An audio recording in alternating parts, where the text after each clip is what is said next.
Hello everyone, welcome back to my channel. तो आज हम करने जाने हैं linear equation in one variable की वर्ड प्रॉब्लम्स। ओके, तो ये वर्ड प्रॉब्लम्स आप लोगों को बहुत परेशान करती हैं, लेकिन हम आपको एक ऐसा तरीका बताएंगे कि वर्ड प्रॉब्लम्स आपके लिए इजी हो जाएंगी। ऑलराइट, तो वर्ड प्रॉब्लम्स का मतलब है कि आपको जो प्रॉब्लम दे रखी है वो इंग्लिश के वर्ड्स में दे रखी है। Okay, so it is written here that 3 times a number increased by 6 is 27। ये क्वेश्चन है आपका और आपको नंबर फाइंड करना है।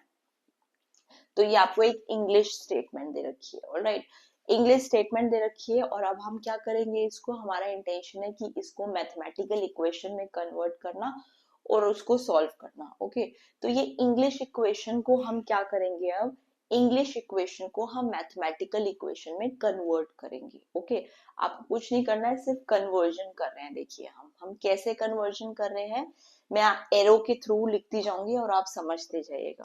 हम क्या कर रहे हैं, ये जो इंग्लिश का सेंटेंस लिखा है इसको हम मैथ्स में कन्वर्ट कर दे रहे हैं। ऑलराइट, सो सबसे पहले देखिए, हमने यहाँ पर 3 लिखा है, मैं एरो के थ्रू रिप्रेजेंट कर रही हूँ कि हर एक वर्ड को हम किस तरह से इंग्लिश सेंटेंस को हम मैथमेटिकल सेंटेंस में कन्वर्ट कर रहे हैं। ओके, उससे आपको इक्वेशन मिल जाएगी। तो 3 की जगह THREE इंग्लिश में लिखा है 3, तो मैं उसकी जगह न्यूमरिक 3 लिख देती हूँ, क्योंकि हम मैथमेटिकल इक्वेशन में उसको कन्वर्ट कर रहे हैं।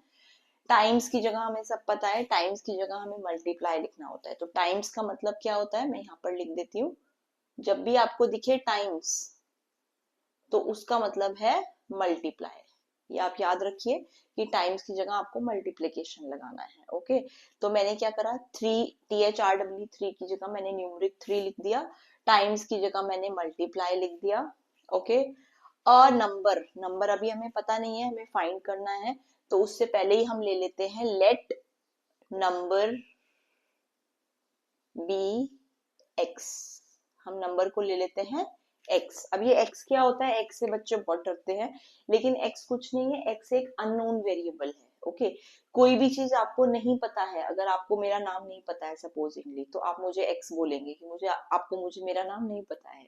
ऑलराइट, या मुझे कुछ भी बोल सकते हैं ना। कोई चीज अगर आपको किसी शहर का नाम नहीं पता होता है, तो आप बोलते हैं कि वो शहर, वो वाला शहर, क्योंकि उस शहर का नाम नहीं पता है आपको। तो वो की जगह हम वो ना करके हम उसको एक्स बोल दे रहे हैं। तो कोई भी चीज जो आपको नहीं पता है उसको आप एक्स बोल देते हैं। एक्स की जगह वाई, जेड, ए, बी, कैट, रैट, डॉग कुछ भी बोल सकते हैं, लेकिन एक्स थोड़ा मुंह पे चढ़ा हुआ है इसीलिए हम एक्स ले लेते हैं, और कुछ नहीं है। ओके, तो किसी भी चीज का नाम या किसी भी चीज की वैल्यू, कोई नंबर आपको नहीं पता है, उसको हम एक्स ले लेते हैं। ऑलराइट, किसी शहर के बारे में बात हो रही है, आप भूल गए उस शहर का नाम, उस शहर का नाम नहीं आपको याद आ रहा है, तो आप बोलते हैं वो शहर। तो वो ना बोल के आपने बोल दिया एक्स शहर। ओके, तो कोई भी चीज का अगर आपको वैल्यू या नाम नहीं पता है तो उसको हम एक्स ले लेते हैं। तो एक्स कुछ नहीं है, एक ऐसी चीज है जो चीज को आपको निकालना है और वो आपको नहीं पता है। तो मैंने नंबर हमें निकालना है, यहाँ पे ये बोल रहा है, देखिए क्वेश्चन में बोल रहा है फाइंड नंबर। तो नंबर अगर हमें निकालना है तो नंबर का हमने x मान लिया। ओके, तो मैंने x मान लिया, आप कुछ और भी मान सकते हो, y, z, a, b, c, t, कुछ भी। तो मैंने नंबर यहाँ पे लिखा, 3 की जगह मैंने 3 लिख दिया, टाइम्स की जगह मल्टीप्लाई लिख दिया, नंबर की जगह मैंने हमारे x लिया है, नंबर को हमने, तो यहाँ पे हम x ले लेते हैं। इंक्रीज सबको पता है, इंक्रीज का मतलब प्लस होता है, डिक्रीज का मतलब माइनस होता है। तो इंक्रीज की जगह मैं यहाँ पे प्लस लिख देती हूँ। बाय कितने से इंक्रीज हो रहा है, यहाँ पे 6 लिखा है, तो मैं यहाँ 6 की जगह 6 लिख देती हूँ। ओके, इतना समझ में आ गया। उसके बाद क्या होता है, इज। जब भी इज आएगा तो इक्वेशन में आपको इज मतलब इक्वल टू होता है, इसका मतलब ही इक्वल टू होता है। तो इज की जगह मैं क्या लगाऊंगी, वेरी इंपॉर्टेंट, इज की जगह मैं यहाँ पे लगाऊंगी इक्वल टू। ओके, तो मैंने आपको यहाँ पे बता दिया, टाइम्स में आप मल्टीप्लाई लगाएंगे, इज की जगह आप इक्वल टू लगाएंगे ऑलवेज। और 27 दिया गया है तो 27 का 27 आ गया। ओके, अब मैं क्या करूं, 3 multiply by x. 3 multiply by x क्या होता है, 3x। प्लस की जगह मैं प्लस लिख देती हूँ, मैं इनको पास पास लिख रही हूँ और कुछ नहीं कर रही हूँ। 3 को x से मल्टीप्लाई कर दिया, 3x आ गया, प्लस का प्लस आ गया यहाँ पर, 6 का यहाँ पे लिख देते हैं, इज इक्वल टू 27। ये आपकी इक्वेशन बन गई। ओके, तो मैंने यहाँ पे कुछ नहीं करा, जो हमारा इंग्लिश दे रखी थी उसको मैंने मैथ्स में कन्वर्ट किया है, दैट्स इट। ओके, बस आपको यही दो तीन चीजें ध्यान रखनी है, टाइम्स की जगह मल्टीप्लाई लगाएंगे, इज की जगह इक्वल टू लगाएंगे। तो जो इंग्लिश स्टेटमेंट थी उसको मैथमेटिकल स्टेटमेंट में मैंने कन्वर्ट कर दिया है।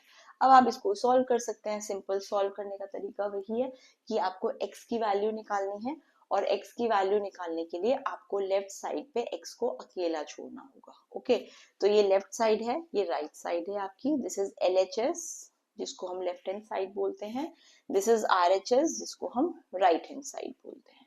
तो इसको आप कैलकुलेट कर सकते हैं, x की वैल्यू निकाल सकते हैं। ओके, अब हम नेक्स्ट क्वेश्चन पे आ जाते हैं। x की वैल्यू आप निकाल लीजिएगा। हम नेक्स्ट क्वेश्चन पे आते हैं कि आप इंग्लिश स्टेटमेंट को मैथमेटिकल स्टेटमेंट में कैसे कन्वर्ट करेंगे।